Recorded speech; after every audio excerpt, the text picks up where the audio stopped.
Constitución.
Buenas tardes, señorías.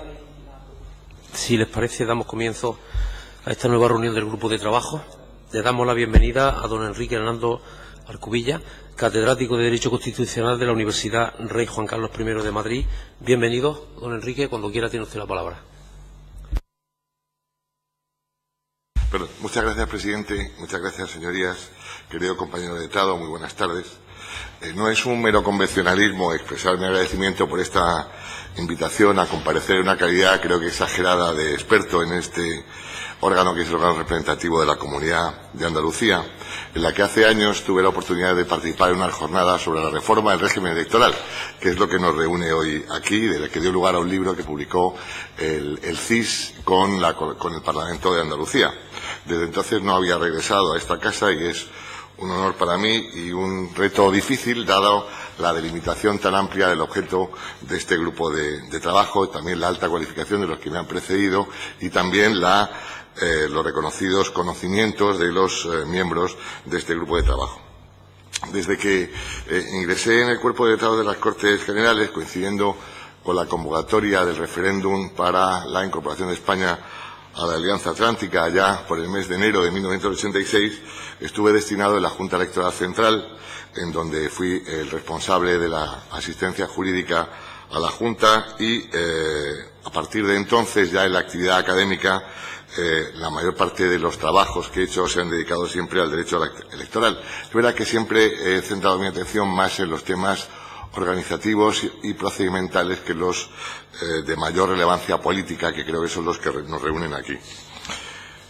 Todos estamos de acuerdo en la centralidad de las elecciones en el sistema democrático, de modo que el proceso electoral no solamente es un método para la designación de los representantes del pueblo, sino la base y la condición de aquel, además de factor esencial de cohesión de una sociedad política desarrollada como es la nuestra. Las elecciones, por tanto, sobrepasan el ámbito de lo medial o de lo instrumental y son un verdadero fin o meta de una sociedad de democracia. Hay democracia porque hay elecciones libres y hay elecciones libres porque hay democracia, de forma que el método se identifica con el objeto. Nuestra Constitución, quizá fruto de las experiencias de nuestra historia, fue especialmente escrupulosa para fijar las bases del régimen electoral, sin caer en los excesos de la Constitución de 1812, que realmente era, además de Constitución, era también una ley electoral. La Constitución de 1978 se caracteriza por una extensísima regulación del régimen electoral. ¿Por qué? Pues para dotar a esa regulación de las garantías de supremacía y estabilidad propias de su incorporación a la norma fundamental, es decir, para evitar que fueran permanentemente discutidas y, por tanto, conseguir esa continuidad o permanencia. Otro tanto cabe afirmar, sin vacilación, de lo que hacen los estatutos de autonomía, o por lo menos la mayor parte de los estatutos de autonomía, en cuanto al régimen electoral de sus asambleas legislativas, incluso en muchos casos con mayor grado de predeterminación, si bien evidentemente dentro del ámbito que les corresponde de acuerdo con el artículo 149.1 primera de la Constitución, conforme a la interpretación del concepto de régimen electoral general. El carácter prolijo y detallado de la Constitución y de los estatutos de autonomía, sobre todo los de última generación, como es, por ejemplo, el caso de Andalucía, como es también el caso de Cataluña, en esta materia. Carácter prolijo muy superior, por ejemplo, al de las constituciones de nuestro entorno, como la de Alemania o Francia, explica perfectamente que los elementos políticos, llamémosle políticos, del régimen electoral, lo que venimos a llamar el sistema, hayan permanecido inmodificados desde el decreto ley de 1977, que se incorpora en esas decisiones políticas fundamentales a la Constitución y también a la ley orgánica del régimen electoral general. En definitiva, lo que el profesor Sánchez Agesta llamó hace muchos años la ley de la inercia en materia electoral es la que ha primado en nuestro país, es decir, la ley de la conservación o la ley de resistencia al cambio. Eso sí, esa ley de inercia o de resistencia al cambio está en clara contraposición con el permanente y apasionado y apasionante debate sobre la reforma de nuestro sistema electoral, que ha dado lugar a múltiples jornadas, libros, artículos, seminarios y también a alguna deliberación política en sede parlamentaria sobre su reforma. Yo tuve oportunidad, por ejemplo, de comparecer la pasada legislatura en la Asamblea de Madrid para un grupo de trabajo. Hay un grupo de trabajo constituido en las Cortes Valencianas, estaba puesto en marcha la pasada legislatura en Murcia, están en discusión en Canarias, es decir, que el tema de la reforma del régimen electoral sigue siendo un tema apasionado y apasionante que convoca a académicos y a los representantes políticos. De alguna manera se produce una cierta contradicción entre ese principio conservador de conservación y un principio dinámico, evolutivo, de introducir modificaciones o adaptaciones a los cambios de los tiempos en esta materia. Es verdad que ni desde el punto de vista académico ni desde el punto de vista político se renuncia a la reforma del régimen electoral, porque ello sería tanto como abdicar de la realización, por todos pretendida, del ideal democrático, profundizar en ese ideal democrático como sistema de gobierno de un pueblo responsable de su propio destino, de sus propias decisiones. Creo que existe un amplio consenso axiológico en cuanto a valores compartidos en la sociedad democrática española y en cada una de las partes del territorio, que harían en principio factible una reforma en la medida en que percibiéramos y estuviéramos concordes con esas necesidades de lo que hay efectivamente que modificar. Por tanto, no veo que exista una real contradicción entre el principio conservador como elemento de racionalización y el elemento dinámico o de avance en ese ideal de consecución del ideal democrático. Hay algunos profesores, en concreto, por ejemplo, Montero y Vallés, estos profesores consagrados, que dice, un análisis de la evolución de los sistemas electorales en los países europeos revela que los cambios fundamentales en esta materia se produjeron hace 50 años y desde entonces la regla general ha consistido en la adopción de modificaciones menores. Yo no comparto esta afirmación porque si vemos también en nuestro entorno europeo, en algunos países, entorno europeo y en otros países democráticos, por ejemplo, en Italia, en Francia o en Japón, se han puesto en marcha reformas electorales importantes. Por tanto, en esta materia también sería aplicable aquella máxima de Heráclito de todo fluye y no la de Demócrito, que veía que todo permanece inalterado. Aunque con un lenguaje arcaizante propio de una obra escrita a finales del siglo XIX, Navarro Amandi, un profesor español, concluyó que, según sea buena o mala la ley electoral, los gobiernos serán buenos o malos.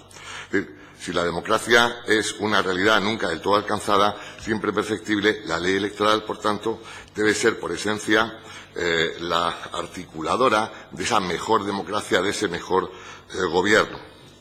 Por ello, acertadamente, el que fue magistrado del Tribunal Constitucional y catedrático de la Universidad Autónoma, Manuel Aragón, dice: democracia y representación forman el sustrato a partir del cual han de examinarse las soluciones técnicas que el derecho electoral proporciona.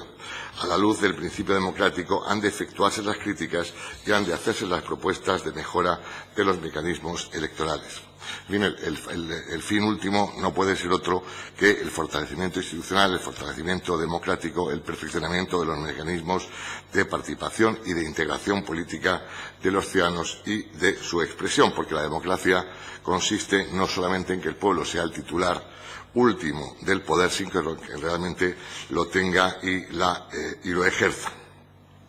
No es fácil, sin embargo, cualquier reforma, como digo, porque los cambios, por leves que estos sean, producen efectos, repercuten en el reparto, es decir, benefician y perjudican a unos y otros. Y es famosa una frase que recoge en un libro de dos franceses, Cotteret y Emery, que dicen algo así como cuando en Francia, en la Asamblea Nacional Francesa, se plantea una reforma electoral, cada parlamentario coge lápiz y papel y mide cuáles son los efectos de esa reforma sobre su propia realidad política, porque efectivamente no hay, como veremos después, cambios en el régimen electoral que sean neutrales, que no tengan, repito, beneficios o perjuicios para unos y para otros.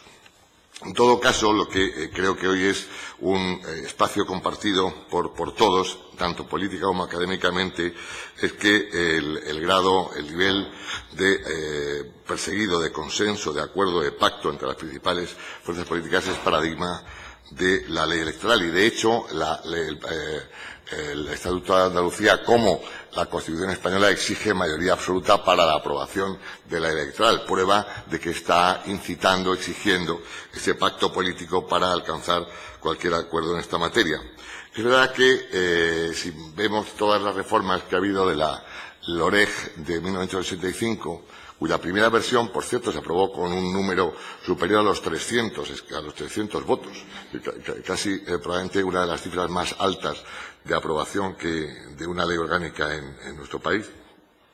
Pues es verdad que el consenso no puede ser una rémora ni una cláusula retardataria para la consecución del ideal democrático, pero no es menos cierto que la ley electoral tiene un carácter cuasi constitucional, también un carácter cuasi estatutario, digamos, en el ámbito autonómico y, por tanto, no podemos nunca dejar de lado ese principio, porque, como digo, la reforma no debe acometerse en beneficio de nadie, sino únicamente en beneficio del ideal democrático. Desde luego, aunque cuando sea una cuestión nunca fácil de calibrar, los ciudadanos repiten en sus respuestas que no se sienten debidamente representados en sus opiniones, en sus convicciones, en sus intereses. Hay un riguroso estudio de Víctor Pérez Díaz, que se llama El malestar de la democracia, y otro también de Juan Linz, de Montero y de Richard Gunter, que se llama Partidos políticos y nuevos retos, que ponen de manifiesto las deficiencias en la relación representantes-representados. Y las resumo. Primero, el sentimiento de alejamiento del ciudadano respecto de sus representantes. Creo que es un lugar común. Excesivo control de los aparatos dirigentes de los partidos, tanto en la elaboración de las listas como en el funcionamiento interno dotado de hiperdisciplina. La escasa cultura política deliberante. La escasa transparencia de la vida pública. Es decir, todos estos elementos o estos malestares o déficits de funcionamiento se repiten en las encuestas o en la opinión pública. Damos un paso adelante, más cercano, hacia la Comunidad de Andalucía, en la que creo que estaremos todos de acuerdo. Hay una extensa previsión de las bases del régimen electoral en el Estatuto de Autonomía, en los artículos 104 y 105. No voy a repetir su contenido porque es por todos conocido. Pues bien, en el marco estatutario y en el marco de la ley electoral, de conformidad con la disposición adicional primera de esta ley de la LOREG, la ley electoral de Andalucía confiesa en el preámbulo su relativamente modesto ámbito de actuación, consecuencia de la obligación de cumplir el mandato constitucional del artículo 81, aunque reconoce que la potestad de desarrollo alcanza también la modificación o sustitución de algunos extremos. Es decir, perfectamente se adapta a los mandatos constitucionales de la disposición adicional primera, pero reconoce una relativa modestia en su obra, pero al mismo tiempo su sensibilidad para la modificación o sustitución de algunos extremos. Y quizás me permito opinar que la ley andaluza, la ley electoral andaluza con la vasca, son las más innovadoras de todas las leyes electorales autonómicas. Es decir, que lo que yo he estudiado, el resto prácticamente se circunscriben. Bueno, recordemos que Cataluña no tiene ley electoral, ¿no? Es decir, tenemos 16 y no 17 leyes electorales. El resto se circunscriben, repito, a la reproducción del contenido de la LOREG, con lo que de hecho se ha configurado prácticamente un régimen electoral único aplicable a la totalidad de los procesos electorales. De hecho, si ustedes leen el preámbulo de la ley electoral vasca, se darán cuenta cómo hasta la ley electoral vasca, que es la más larga y la más modificadora dentro del ámbito de la LOREG, de todas las leyes electorales autonómicas, confiesa que esta cierta homogeneización, uniformidad, es un beneficio para los ciudadanos en la medida en que les permite interiorizar las reglas del régimen electoral aplicable a todos los procesos electorales, tanto de ámbito nacional como de ámbito territorial limitado. Y eso, desde luego, incrementa la funcionalidad del sistema. Sobre estas premisas podemos ya entrar en el examen del sistema electoral andaluz, del modo de adopción de las decisiones políticas centrales que determinan la mediación entre las preferencias de los ciudadanos y el poder institucionalizado, es decir, la traducción de los votos en escaño, dejando sentado que el funcionamiento, yo al menos así me atrevo a decirlo, el funcionamiento del régimen electoral de Andalucía ha de evaluarse positivamente. ¿Por qué? Porque ha permitido la formación de gobiernos estables, ha posibilitado distintas alternativas en la conformación de esos gobiernos. Es verdad que siempre ha existido un partido que ha estado en todas las formaciones de esos gobiernos, pero en distintas variantes, y ha asegurado, a mi juicio también, que ningún partido relevante quede fuera del Parlamento andaluz, es decir, del órgano de representación política de Andalucía. Nos centramos, por tanto, en el elemento o variable política del régimen electoral, el sistema sujeto a las reglas que derivan de la Constitución y del artículo concretamente 152 de la Constitución. La elección de las asambleas autonómicas debe realizarse con arreglo a un sistema de representación proporcional que asegure la representación de las diversas zonas del territorio. Quizá la palabra zonas no sea la palabra correcta, porque no son las hectáreas las que son representadas, sino las personas. Pero, bueno, es el concepto que emplea la Constitución y no tenemos otra cosa que añadir, ¿no? Bien, en todo caso, antes de entrar en cada uno de estos elementos, sí me gustaría decir que el sistema electoral está integrado por este conjunto de variables que no son variables independientes cada una, sino que son variables interdependientes, de forma que la transformación de uno solo de los elementos repercute en todos los demás. Es decir, no es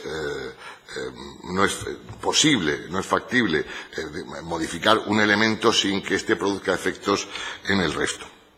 En primer lugar, en cuanto al número de diputados, como saben ustedes, no fija el estatuto el número, ni siquiera el mínimo o el máximo, sino que esto lo hace la ley electoral, lo fija en 109, manteniendo el criterio establecido en la disposición transitoria cuarta de la versión inicial del Estatuto de Autonomía y que pasó al artículo 17 de la ley electoral.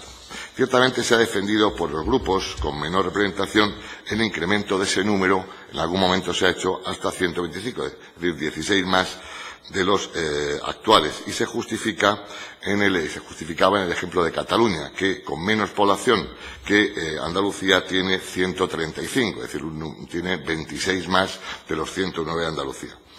La relación vigente en la comunidad mantiene la proporción de un diputado por cada 70.000 habitantes, que es menor que la del Congreso de los Diputados, que es 1 por cada 125.000 habitantes.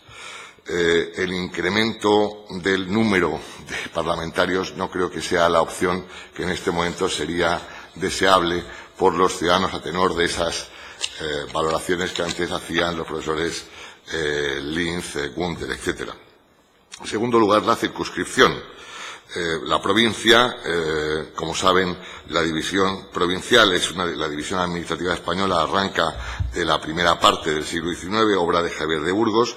Además, en Andalucía no se modificó, no se ha cambiado desde entonces.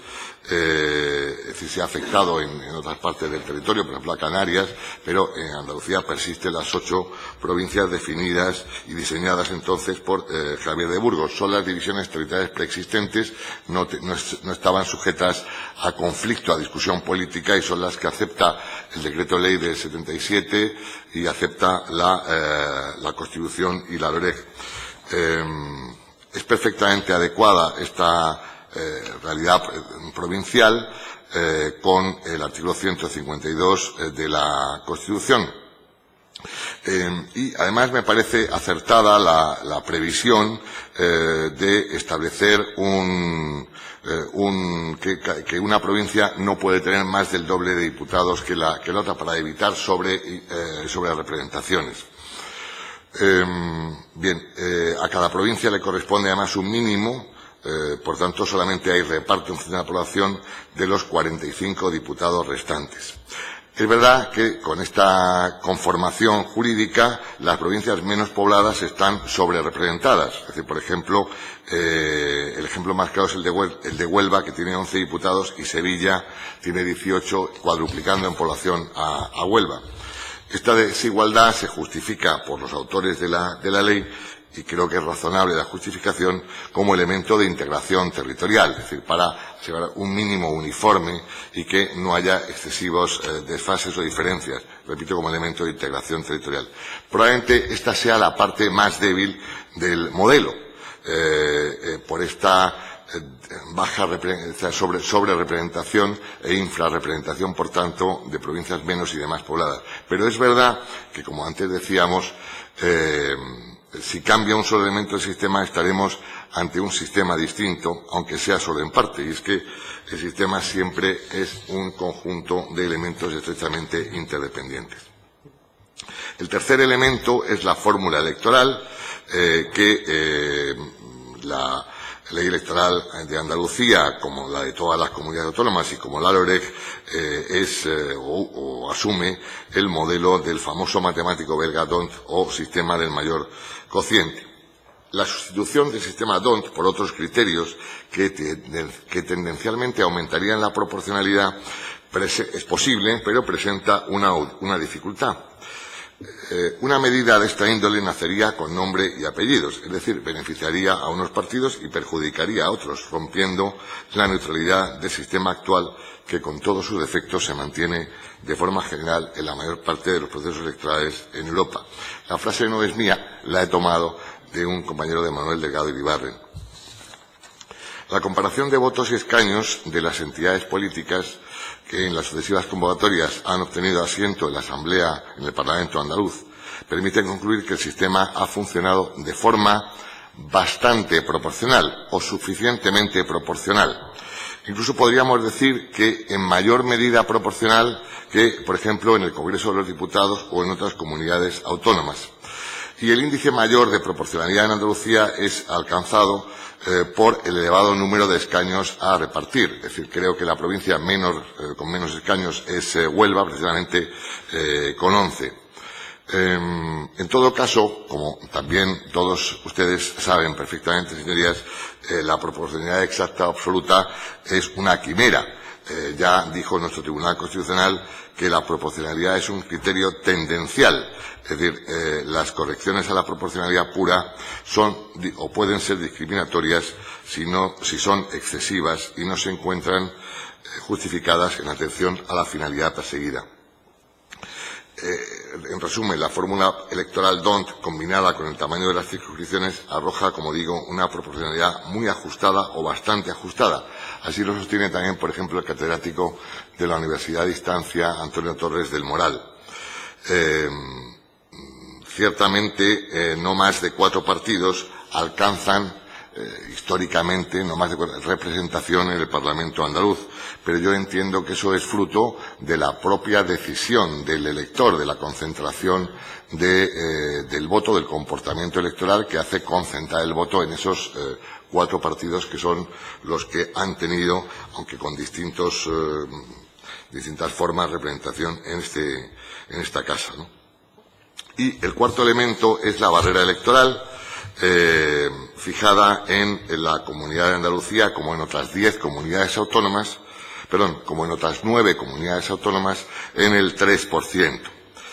Digo como en otras 9 comunidades autónomas porque la última, la modificación producida, que yo sepa, al menos la única modificación producida en la legislación nacional autonómica en los últimos tiempos ha sido en la Comunidad de Murcia. La Comunidad de Murcia, las circunstancias políticas ustedes las conocen, al poco de inaugurarse la legislatura se aprueba una reforma de la ley electoral que básicamente tiene 3 consecuencias. Una, la reducción de la barrera electoral del 5 al 3%, una segunda que es establecer la obligatoriedad de los debates electorales, y una tercera que es suprimir la división que existía en Murcia en 5 comarcas, 5 circunscripciones, pasando a ser una única circunscripción, que es todo el territorio de la provincia o comunidad murciana. Por tanto, la Comunidad de Andalucía se sitúa en la gama baja de en las barreras electorales, como repito, en otras 9 comunidades autónomas. Hay barreras mayores, por ejemplo, en Valencia, además medida en el conjunto del territorio de la comunidad, hay la doble barrera de Canarias, etcétera, y la comunidad se sitúa, repito, en el mismo nivel de 3% de los votos emitidos en la circunscripción, igual que en el Congreso de Diputados. Y este criterio, digamos, ha sido bendecido, si me permite la expresión, por el Tribunal Constitucional en la sentencia 75/85. Yo entiendo que no se produce con esta barrera, el nivel bajo de la barrera, ninguna,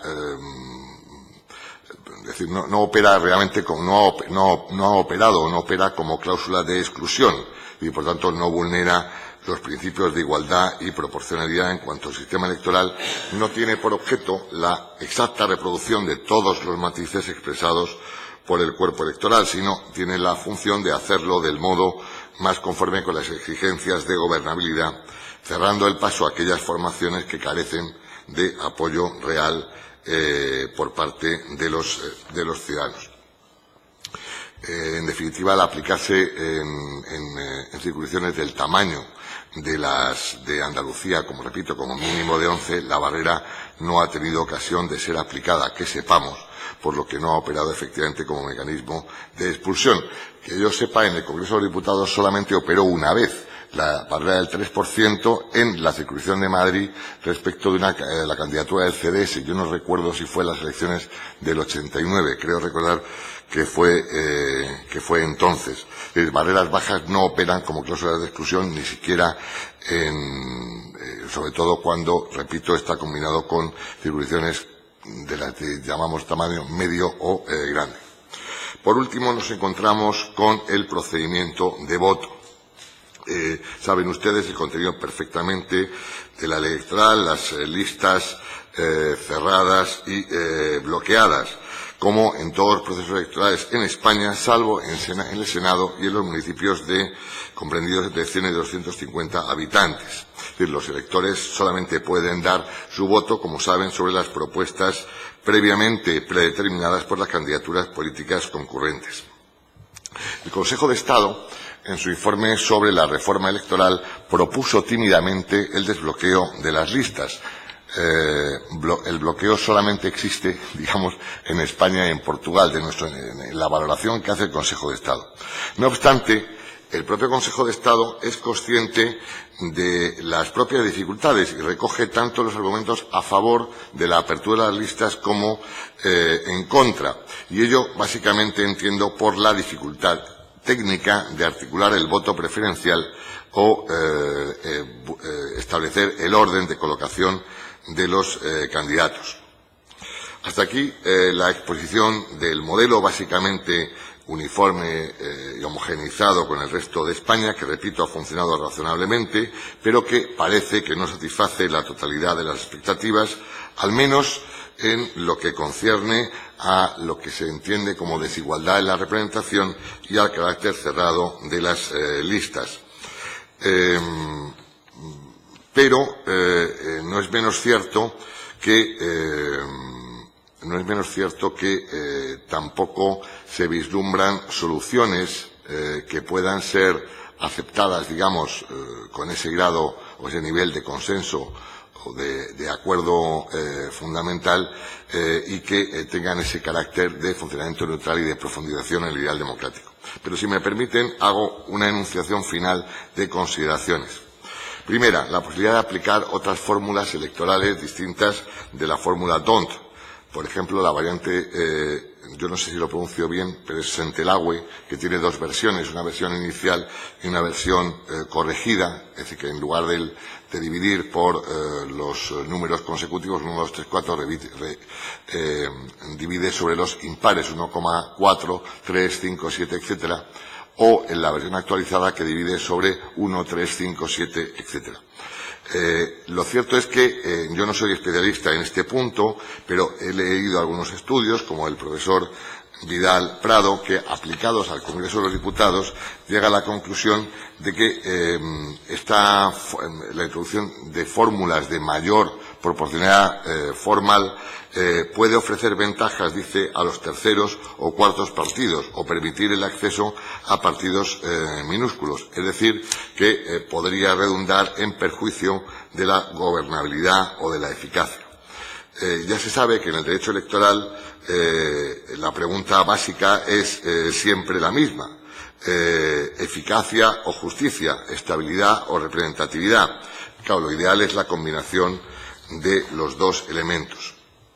Un segundo punto a considerar es el tema del mantenimiento de la circunscripción provincial. Es verdad que la Constitución dice representación de las diversas zonas del territorio. De hecho, en comunidades uniprovinciales, como era Murcia o como es todavía el caso de Asturias, por supuesto las comunidades archipelágicas, hay circunscripciones menores, zonas del territorio. Entonces, sobre esta base se podría profundizar en el intento de combinación de la circunscripción provincial con distritos uninominales, al modo de la fórmula que se llama representación personalizada del modelo alemán. En fin, queda por último el debate sobre las listas abiertas, entreabiertas. El funcionamiento en el Senado, desde luego, no ha permitido llegar a conclusiones del uso real por parte de los ciudadanos de esa libertad de opción. Y, por fin, un conjunto de sugerencias del eje Ferenda que podríamos resumir en la introducción de mayor transparencia y objetividad, quizá también mayor austeridad. Planteo sobre la mesa que la reciente reforma de la ley electoral, como consecuencia de la hipotética convocatoria para el día de Navidad, para este domingo, que fue evitada con esa reducción del proceso electoral de los 54 días a 47, cabría plantearse esa hipótesis con carácter general. ¿Y por qué no es posible? Si es posible en esas circunstancias, ¿por qué no es posible la reducción del proceso electoral con la reducción, además, del 30% de los gastos electorales que prevé esa ley? Y podría introducirse también, repito, esa mayor austeridad. Y también el cambio, por ejemplo, en algunos de los elementos procedimentales, por ejemplo, el mailing electoral que cada partido realiza individualmente como elemento de propaganda. Pues en Francia, por ejemplo, esto se realiza de forma agrupada. Todos los partidos envían a la Junta Electoral, al órgano electoral correspondiente, y hay una remisión única, con lo cual hay un ahorro importante. o una cuestión que no se ha planteado nunca en España. En España contamos sorprendentemente con más de 2.500 partidos inscritos en el registro de partidos del Ministerio del Interior. Es una cosa disparatada. Realmente en ningún país del mundo existe esto. Lo lógico es que para ser partido político se tengan que no solamente cumplir determinados requisitos, sino también tener un reflejo en el cuerpo electoral. En definitiva, hay cambios, y termino, el sistema creo que ha funcionado adecuadamente, que evidentemente es perfectible, pero tenemos que, o sea, tienen ustedes que poner de acuerdo en aquello que sea perfectible para que funcione en beneficio del sistema y no de alguien en concreto, y que es más factible el profundizar en estudiar aquellos elementos que perfeccionen la transparencia, la objetividad, la austeridad de las elecciones, que siempre deben aspirar a esa trilogía que decía Dieter, ¿no?, de conseguir representación, conseguir legitimación, gobernabilidad y también la razonable proporcionalidad. Y perdón, porque me he extendido más de la cuenta. Muchas gracias, señor Arnaldo. Iniciamos la ronda de preguntas por parte de los diferentes grupos políticos. Tiene la palabra el señor Díaz, en representación del Grupo Ciudadanos. Muchas gracias, señor presidente. Muchas gracias, don Enrique, por su exposición. Bueno, nosotros, muy brevemente, decirle que somos impulsores de esta reforma en Andalucía, como también lo hemos sido en La Rioja, en Murcia, en Madrid, en diferentes comunidades autónomas, porque entendemos y estamos completamente de acuerdo con usted en que los cambios no son neutrales. Nosotros sabemos que no son neutrales, pero desde luego no pensamos en nosotros, pensamos en que estamos en un momento político muy delicado, donde puede estar en crisis el sistema representativo, la credibilidad de las instituciones y el propio sistema democrático, de partido y sistema político. Queremos mejorar eso y queremos provocar cambios. Queremos ser catalizadores de cambio precisamente para mejorar, y estamos tratando de arrastrar también al resto de formaciones políticas a esos cambios, porque también entendemos que va a ser buena para ellos en el corto y en el medio plazo. Sinceramente lo queremos así. Ahí es donde se sitúa nuestra reflexión. Para nosotros la ley andaluza prácticamente es un fiel reflejo de la LOREG, por eso también la queremos cambiar. Es verdad que hay algunas cuestiones que se diferencian, por ejemplo el tema de la lista cremallera y algún matiz más, pero básicamente, y lo han expresado aquí responsables de la Junta Electoral de Andalucía, prácticamente ellos tiran siempre de la ley orgánica, que la tienen como elemento de control superior, porque aquí hay poco margen y es más que evidente. Me felicito en escuchar que está también de acuerdo con algunas de nuestras posiciones en cuanto al envío un solo envío de toda la propaganda. A nosotros nos gusta la palabra propaganda, pero es la que recoge la ley, porque va al voto y va a la papeleta. Para nosotros eso es más serio que la propaganda y el propio programa electoral. Ahí abarataríamos costes. Entendemos que las campañas son largas y costosas, habría que limitarlas también en los gastos electorales, y desde luego tenemos que inyectarle más participación a la ley electoral, más transparencia, sin que respetamos a las minorías, pero también pudiéndose establecer gobiernos estables y que sean representativos, sobre todo, que es lo que nosotros vemos que hay una merma en el valor igual del voto. Creemos que realmente en este país es verdad que la proporcionalidad es tendencial.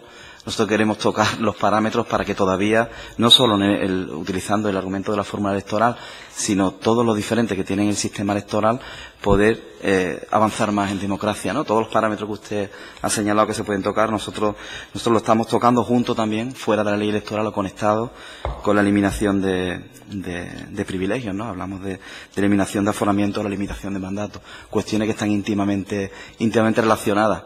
El por qué, yo creo, y aquí viene un poco la pregunta. Nosotros estamos convencidos de que provocar un cambio a la ley electoral, que es verdad que la gente no se levanta por la mañana y va a la ley electoral, eso aquí se ha manido mucho y es como un argumento, digamos, que está a la defensiva, eso lo sabemos, pero es verdad que para provocar cambio también en la cultura política de este país necesitamos cambiar cosas, y la ley electoral al final es el elemento catalizador. Estamos tocando aquí multitud de cuestiones. La pregunta sería, ¿no cree usted que reformando nuestras leyes electorales, adaptándolas más a la realidad, mejoraría la cultura política, el clima, y reduciríamos la desafección y la lejanía de los ciudadanos con respecto a las instituciones, al sistema político, al sistema de partido y al sistema representativo? Muchas gracias. Gracias, señor Díaz. Señor Arnaldo.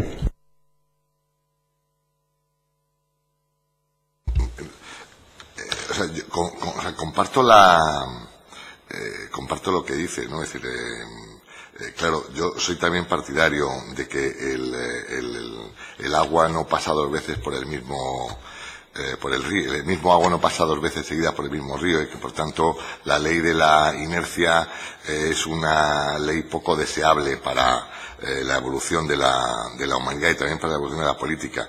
Usted ha dicho que queremos provocar cambios para mejorar. Ese es un argumento perfectamente asumible, creo que por todos. Es verdad que la ley electoral andaluza, como decía, era más innovadora, no solamente en materia de leyes cremallera, creo que es la única de España, o el establecimiento de la obligatoriedad del debate. Luego le ha copiado la ley electoral de Murcia. Usted sugiere el tema de costes, que lo comparto, la posibilidad de establecer límite de duración de mandatos, y al mismo tiempo combina la exigencia de proporcionalidad y representación con estabilidad. Por lo tanto, comparto lo que dice. La reforma electoral reduciría la desafección. Yo creo que, pienso con todo respeto, porque soy un mero profesor, que es un ideal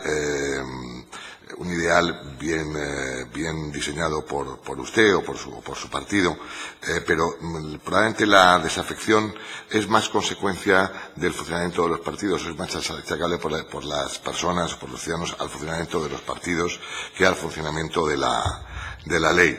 Entonces la reivindicación quizás sería más de cambio de la cultura de los partidos que de la cultura de la electoral. La ley electoral al final es simplemente un instrumento más, ¿no? Muchísimas gracias. En representación del Grupo Podemos tiene la palabra el señor Moreno de Acevedo. Gracias, señor presidente. Yo a raíz de su alocución, le quiero plantear dos cuestiones que me han parecido interesantes. Una, que objetivamente la solución de aumentar el número de representantes es la más sencilla para mejorar la representación, por lo que me ha parecido entender. El número exacto, ¿cuál sería? Desde el punto de vista práctico, es decir, cómo se llevaría eso a la práctica de manera real, porque aunque efectivamente puede que queda mal aumentar el número de diputados, si con eso solucionas un problema de representación, el coste tampoco sería tan elevado desde el punto de vista presupuestario, que tampoco es una idea que debamos descartar porque sí en un grupo de trabajo. Y en segundo lugar, desde el punto de vista sociológico, lo que está usted diciendo es que el concepto de representación se achaca más que al representante personal a la estructura de partidos. ¿Sería deseable a lo mejor que se produjera una modificación también ahí para introducir, digamos, estos mecanismos de representación o de funcionamiento democrático dentro de los propios partidos políticos? ¿O cree usted que es suficiente con las premisas o principios de funcionamiento democrático que establece la Constitución y la ley de partidos? Gracias, señor Moreno. Señor Hernando. Perdón. Bueno, en cuanto al vamos a ver, el Estatuto Andaluz es muy peculiar en este punto porque establece un mínimo provincial, ¿no? Es decir, establece un mínimo de 8. Es verdad que el mínimo también está en la Constitución. El mínimo en la Constitución entendemos que está en 2, ¿no? Un mínimo por provincia, cuando lo dice el artículo 68 de la Constitución, hemos interpretado que es un mínimo de 2. Solamente aplicable a la provincia de Soria, que es la única que elige 2 diputados en España. Es decir, que lo que en todo caso tanto la Constitución como el Estatuto Andaluz comparten es que haya un mínimo territorial, es decir, que aunque se despoblara, imaginemos, la provincia de Huelva o de Almería, o se desertificara Almería, siempre hubiera un mínimo de representación.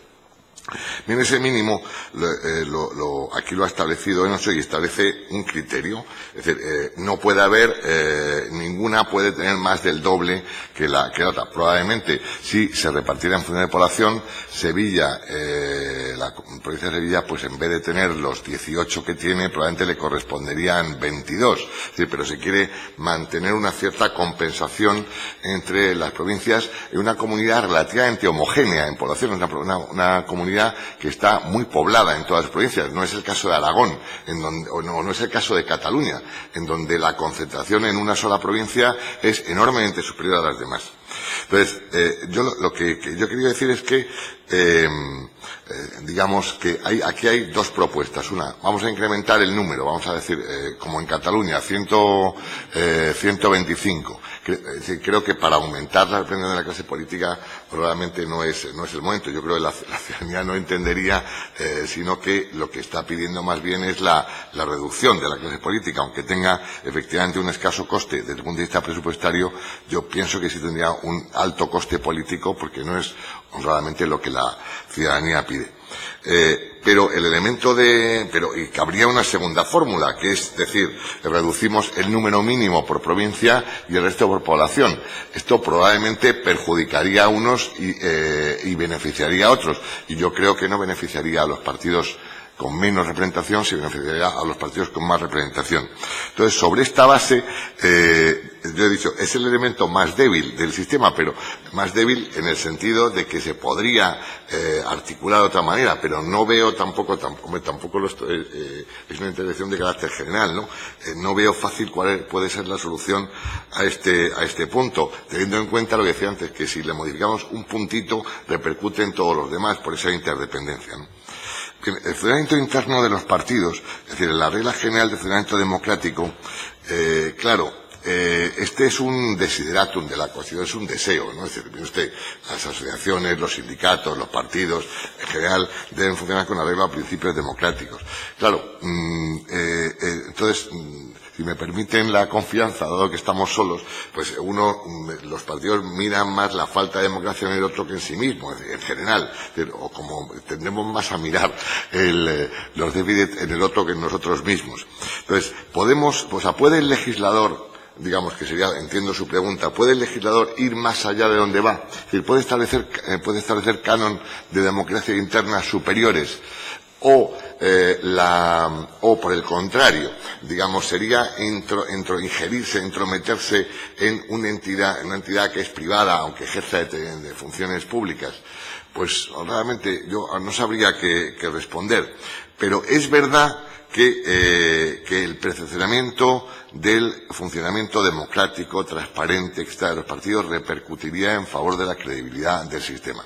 A mí me ha sorprendido, yo no lo sabía, en la Comunidad Andaluza la ley electoral establece la obligación de los candidatos de presentar la declaración de bienes y actividades antes de las elecciones. Yo esto no lo he leído para ilustrarme para venir aquí. Yo no lo conocía en ningún sitio. Me parece un canon de transparencia.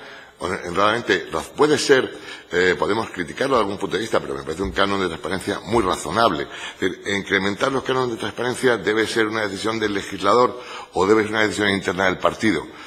Yo creo que el legislador puede, establecer criterios, pero luego debe dejar margen de libertad de actuación a los partidos, ¿no? Para que los apliquen conforme a su propia cultura, ¿no? Gracias, señor Arnaldo. En representación del Grupo Popular tiene la palabra el señor Saldaña. Gracias, señor Arnaldo, y por su intervención y por haberse desplazado, ¿no?, aquí a poder explicarnos su punto de vista. Yo le voy a preguntar, usted ha hablado de los cinco elementos del sistema electoral. Una pregunta fácil o directa, más que fácil, directa. ¿Cree usted ahora mismo de esos cinco que habría alguno que de una manera clara, no las posibles alternativas, de una manera clara en el sistema electoral de Andalucía fuese necesario cambiar porque claramente está desfasado? Esa sería la primera pregunta. La segunda sería en relación al procedimiento de voto. Parece claro aquí, todos los que han intervenido, bueno, no todos, pero muchos de los que han intervenido y también muchos de los grupos políticos, tenemos una presión social de, en cierta manera, desbloquear las listas, ¿no? Pero claro, no hemos llegado todavía a ninguna fórmula que pudiera ser factible para que ese desbloqueo pudiera, en cierta manera, calmar un poco esa necesidad social que parece por el desbloqueo de las listas y si hay algún procedimiento que usted conozca que pudiera ser, al menos, estudiable por nuestra parte para analizarlo. Y la última pregunta, un poco capciosa, permítame esta pregunta, porque habla usted del funcionamiento interno de los partidos, ¿no? Y ha hecho una referencia yo creo que es interesante cuando dice los partidos parece que ven la falta de democracia en los otros y no en los propios, ¿no? Entonces yo le pregunto, un sistema de cualquier partido en el que, por ejemplo, para la elección de su presidente se convocara a todos los militantes, a todos los afiliados de ese partido, con independencia de que hubiera una elección indirecta, porque por temas, diríamos, de funcionamiento, ¿sería lo suficientemente democrático o es necesario que haya broncas entre las distintas familias del partido para considerarlo democrático? Muchas gracias. Gracias, señor Saldaña. Señor Hernando. Pues muchas gracias, señor Saldaña. Es decir, bueno, yo he partido de la base que creo que no es una conclusión exclusivamente personal, sino de los digamos, de los autores que yo he leído antes de venir aquí, porque si a mí me cita el Parlamento de Andalucía estoy obligado a estudiarla más directamente la materia. Entonces, hay una conformidad, sobre todo en los libros editados en los últimos 3 o 4 años, ¿no? Es decir, había más planteamientos dudosos anteriormente, ¿no? Pero es decir, los que yo he leído de estos publicados estos últimos años llegan a esa conclusión de que el sistema ha funcionado y ha funcionado razonablemente para permitir la consecución del triple objetivo de legitimación, gobierno y representación. Y proporcionalidad, dentro de los términos de que la proporcionalidad no es exacta. Luego no hay una necesidad, la necesidad se produce cuando, digamos, el sistema está puesto en tela de juicio, cuando ha caído. Si ustedes recuerdan, hace unos cuantos años, concretamente en 1991, se reformó la ley electoral por el sistema del voto por correo. El tema del voto por correo en España se había convertido en un voto despersonalizado, no personal. Es decir, existía la posibilidad de manipulación. Entonces, constatada la manipulación, se hizo una reforma con el acuerdo de todos y se modificó el sistema de voto por correo, el actual, previsto en los artículos 72 siguientes de la LOREG. Es decir, por tanto, ahí había una necesidad.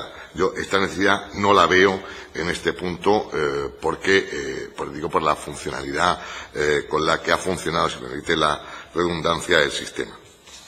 En cuanto al tema del desbloqueo de las listas, sin duda sería la aspiración ciudadana más sentida. Entonces, claro, el desbloqueo de las listas permite fórmulas muy distintas, de que va desde que cada ciudadano haga su propia lista de la gente, bien, o combinar las listas de los diversos partidos. Todo esto, realmente, yo lo veo muy complicado. El voto preferencial irlandés, por ejemplo, por un caso, claro, tardan horas y horas en el escrutinio. Es decir, no porque se tarde en el escrutinio el sistema es peor, pero es decir, pongo el ejemplo de la dificultad de la aplicación del voto preferencial puro. Bien, la fórmula más sencilla, realmente yo la única fórmula que veo sencilla, posible, factible, aplicable, sería no tanto el derecho a introducir la preferencia como el derecho a la exclusión. Es decir, si yo, por ejemplo, reconociera el derecho de los electores a que pueden tachar hasta un máximo de 2 o un máximo de 3 de la lista, sí podría operar como mecanismo de participación directa en esa elaboración. Es decir, por tanto, como el partido tiene la capacidad de selección, por el sistema que sea, de la lista, y el ciudadano tiene la capacidad de rechazo de aquellas personas que entiende, pues que no, o de no tachar ninguno, ¿no? Yo no, esta fórmula, si es reducida, sí que permitiría esa participación.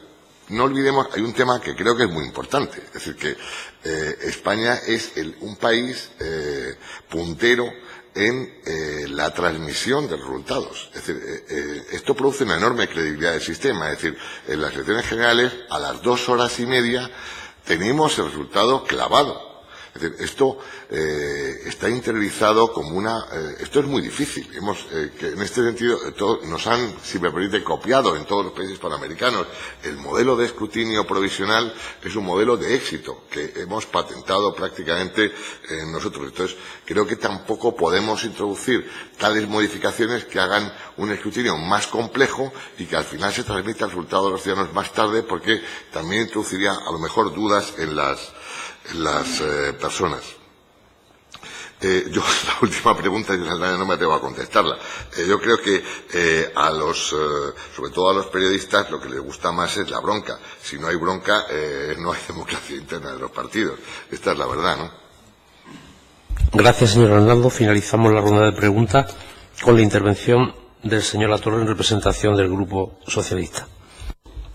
Bueno, muchísimas gracias, presidente. En primer lugar, permítame, señor Arnaldo Alcubilla, agradecerle su exposición y el tiempo que le ha dedicado a estudiar sobre este asunto. Y yo tenía más que dos cuestiones, dos reflexiones que me gustaría que pudiese usted ampliar un poco, sobre todo para que no se nos pueda quedar en el diario de sesiones y después poder trabajar sobre lo que usted nos está aportando esta tarde, ¿no? Una de las cuestiones, cuando ha hecho mención al artículo 152 de la Constitución, cuando se habla sobre la representación territorial, ¿no?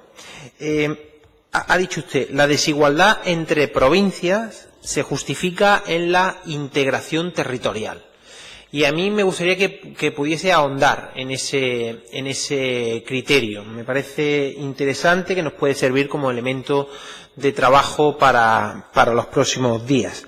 Y una segunda cuestión sería la reflexión que ha hecho sobre la fórmula electoral, ¿no? Cuando ha hablado sobre la ley de Ohm, ha dicho cambiar este criterio, cambiar esta fórmula electoral sería cambiar la neutralidad, ha dicho usted esta tarde. Entonces, me gustaría que pudiese también ahondar en ese criterio, de manera que nos pueda servir también para trabajar sobre esta cuestión. Muchas gracias. Gracias, señor Latorre. Señor Arnaldo. Gracias, señoría. Bueno, como ustedes tienen mucho que hacer, yo voy a ir al grano a las dos preguntas, que son dos cargas de profundidad. Decía, efectivamente, las provincias menos pobladas están sobrerepresentadas, las más pobladas están infrarrepresentadas por relación a las mismas. Efectivamente, siempre ponemos el mismo ejemplo. El voto de un soriano el censo de Soria son como 80.000 personas, el censo de Madrid serán 4 millones y medio, luego el voto de un soriano vale tanto, el voto de un madrileño vale, es decir, para conseguir un escaño en Madrid hace falta multiplicar por 5 el número de votos que necesitan en Soria. Es decir, pero, ¿por qué esto es así? Porque en todos los países del mundo, efectivamente, el voto corresponde a las personas, pero la representación está vinculada al territorio. En Estados Unidos, pues el estado de California tiene 2 senadores, igual que tiene el de Iowa, y la verdad que no sé la desproporción de población. Entonces, el sistema electoral es también elemento de integración territorial. La isla del Hierro, en la que no sé cuántos habitantes hay, tiene también representación, aunque la población es minúscula por comparación a Gran Canaria o a Tenerife. Es decir, la integración entre las personas y los territorios creo que es también una aspiración que debe ser necesaria en todo sistema electoral, porque si no se produce la desvinculación o la desvinculación de esas personas, porque no tienen ninguna participación en la conformación del gobierno de ese estado o de esa comunidad, ¿no? En cuanto a lo segundo, efectivamente, sí que es un principio axiológico en el sistema electoral de que cualquier reforma no tiene efectos neutrales, sino que todos medimos cuáles son los efectos aplicativos sobre nuestra propia volumen de resultados. El estudio que se hace en Andalucía, yo no lo he, sí lo he traído, pero es decir, prácticamente en las elecciones del 2008, me parece que fueron, pues prácticamente hay una asignación casi milimétrica entre el número de escaños y el número de votos obtenidos en la comunidad, ¿no? Es decir, prácticamente, repito, de modo de modo milimétrico. Es decir, pero si me permiten un segundo, dice Andalucía 2008, Partido Socialista 52,50% de votos, 55,96 de escaños, y prácticamente el mismo. Partido Popular 33,10% de votos, 33,94. Izquierda Unida 7,80% de votos, 5,50. Como decía, proporcionalidad ajustada, no justa. Es decir, la justicia no sé si se alcanza a través del sistema electoral, creo que es otra cosa distinta, pero aproximación a la proporcionalidad, a la compensación entre votos y escaños. Decía Richard Ross, que es un politólogo americano muy reconocido en este campo, la consideración de suficiente respecto del grado de proporcionalidad de un sistema electoral es enteramente subjetiva. Es una visión, claro, que depende de nuestra propia realidad, dependiendo del nivel de perfeccionamiento deseado o de imperfección juzgada aceptable, no pudiendo soslayarse los efectos institucionales del sistema electoral sobre el sistema político y sobre el sistema de partidos, ni tampoco dejarse de lado que la legislación electoral no es la causa de todas las consecuencias electorales. Es decir, no podemos achacar, en definitiva, a la ley electoral todos los malos comportamientos o los defectos del sistema político. El sistema electoral no es una poción mágica, la variable electoral no es una poción mágica que permita solucionar todos los problemas, sino que es una variante dentro del sistema político global. Y por eso el cambio es un cambio o global, o para decir, cuando los franceses, si me permite la acción, cambiaron el régimen electoral del sistema mayoritario al proporcional. Me parece que el presidente era Mitterrand entonces. Claro, los efectos del cambio del sistema mayoritario a dos vueltas al sistema proporcional produjeron la entrada con fuerza del Frente Nacional de la extrema derecha francesa en el Parlamento. Y en la siguiente legislatura se modificó inmediatamente. Es decir, el efecto de la búsqueda de la proporcionalidad conduce a un efecto perverso para el sistema, que es la potenciación de un partido que precisamente no se quería potenciar, y se vuelve al sistema mayoritario a dos vueltas. Entonces, por eso siempre hay que abordar con sosiego, con reflexión, estas propuestas y ver que el beneficiado sea el sistema en su conjunto y no una fuerza en concreto. Señor Arnaldo, muchísimas gracias por su participación en este grupo de trabajo. Si le parece bien y tiene alguna documentación relacionada con el tema que nos quiera hacer llegar, estaríamos muy agradecidos. Muchísimas gracias. Señorías, hacemos un receso de 5 minutos para despedir al señor Arnaldo y continuamos con el segundo punto del orden del día.